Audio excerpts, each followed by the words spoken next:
Israël, c'est un nom qu'on connaît, qu'on entend depuis des millénaires. Mais et si depuis tout ce temps, on s'était complètement trompé sur ce qu'il veut dire? C'est un peu ça le point de départ. On va plonger vraiment au cœur de ce nom, un des plus célèbres de l'histoire, pour découvrir qu'il cache peut-être une signification bien plus profonde, bien plus technique que ce qu'on a toujours cru. Alors, l'histoire, on la connaît tous plus ou moins. Le nom Israël viendrait d'une lutte, celle de Jacob contre un ange au bord d'une rivière. Le texte de la Genèse a l'air sans appel, hein. Jacob a lutté et il a vaincu. C'est, on va dire, la version officielle, le socle de toute une identité. Oui, mais voilà, c'est justement là que notre enquête commence. Et si tout ça reposait sur un malentendu?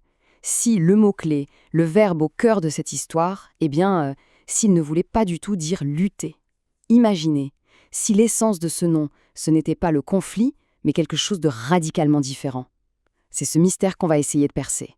Pour ça, il faut faire un peu d'archéologie du langage, remonter vraiment à la source. Notre tout premier indice, il est purement linguistique. C'est ce qu'on appelle une racine consonantique.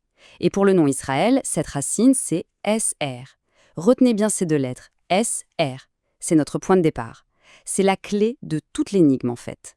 Ce qui est fascinant, c'est que quand on suit cette racine SR, à travers les langues anciennes, on voit se dessiner un champ de sens qui est super cohérent. Mais, et c'est ça le truc, ça n'a rien à voir avec un combat, avec la force brute. Pas du tout. On parle plutôt de direction, d'ordre, de maîtrise d'un flux, d'un système. C'est presque un concept d'ingénieur, pas de guerrier.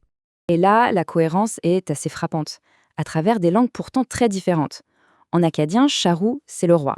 Mais attention, pas juste un chef de guerre. C'est celui qui met de l'ordre, qui assure la stabilité.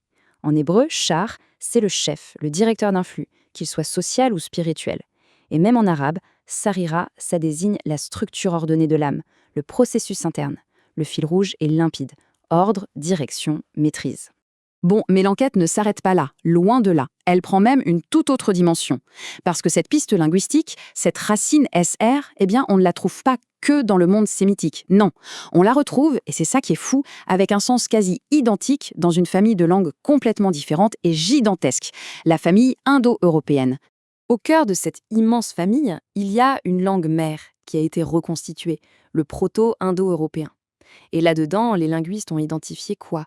Une racine ser ou srou. Et sa signification, c'est couler, s'aligner, mettre en série. On retombe encore et toujours sur cette idée de mouvement organisé, d'un flux qui n'est pas chaotique, qui suit une structure bien définie. Et quand on regarde les mots qui en découlent, c'est fascinant. En sanskrit, par exemple, on a srotas. C'est un canal, une structure qui guide un courant. En latin, on a sérum, c'est la partie liquide du lait, celle qui coule. Et même en gaulois, Saronus, c'était tout simplement un nom de rivière, celle qui coule. Partout, on retrouve cette image d'un flux continu, mais structuré. Ok, petite pause, on récapitule. D'un côté, la piste sémitique, maîtrise, ordre. De l'autre, la piste indo-européenne, flux, alignement. À première vue, on pourrait penser que c'est différent. Mais en réalité, on va voir que ces deux pistes se rejoignent pour former une idée unique et vraiment puissante. Et la comparaison est juste saisissante. Prenez le charou acadien.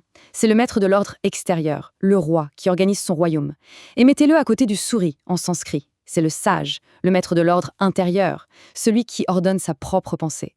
C'est la même idée de maîtrise par l'ordre, mais appliquée à deux échelles différentes, le royaume et l'individu, le macrocosme et le microcosme.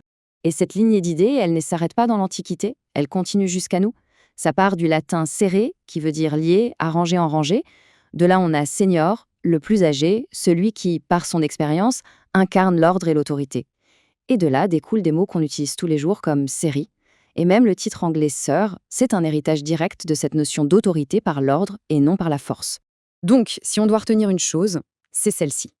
Le cœur de la racine SR, ce n'est pas une action de conflit, un clash, pas du tout. C'est un processus. C'est le mécanisme même d'un flux qu'on ordonne, qu'on structure, qu'on dirige. C'est une idée qui relève plus de l'ingénierie d'un système que du champ de bataille.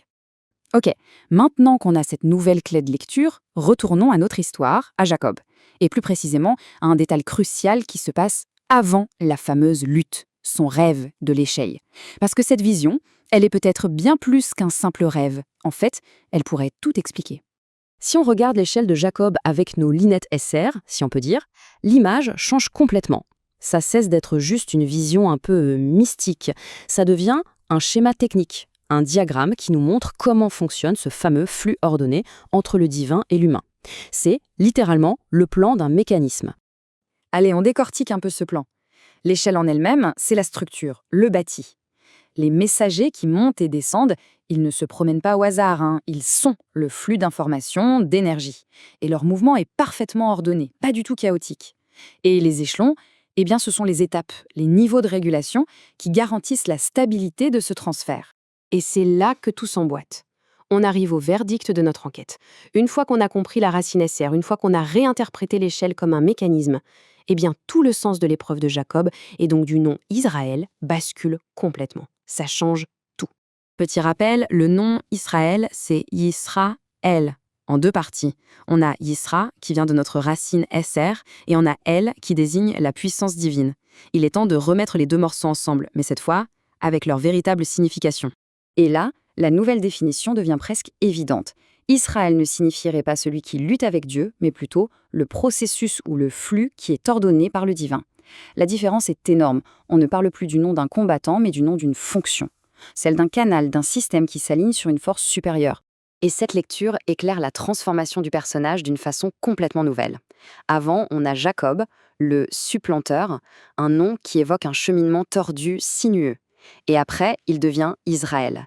Il devient un char, un directeur de flux. Son parcours, qui était chaotique, est devenu un canal parfaitement aligné, un srotas, comme on l'a vu en sanskrit, pour le processus divin. La conclusion, au fond, elle s'impose d'elle-même. Ce fameux épisode de la lutte, ce n'est pas le récit d'une victoire au combat. C'est le récit d'une rectification, d'un réalignement. Jacob n'a pas vaincu un adversaire externe, il a été redressé de l'intérieur. Son propre chaos a été ordonné pour qu'il devienne un conduit parfait. Forcément, cette réinterprétation, ça change radicalement la perspective.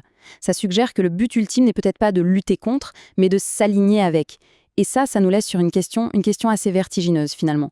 Si l'objectif est de devenir ce canal ordonné, alors quelle est la structure?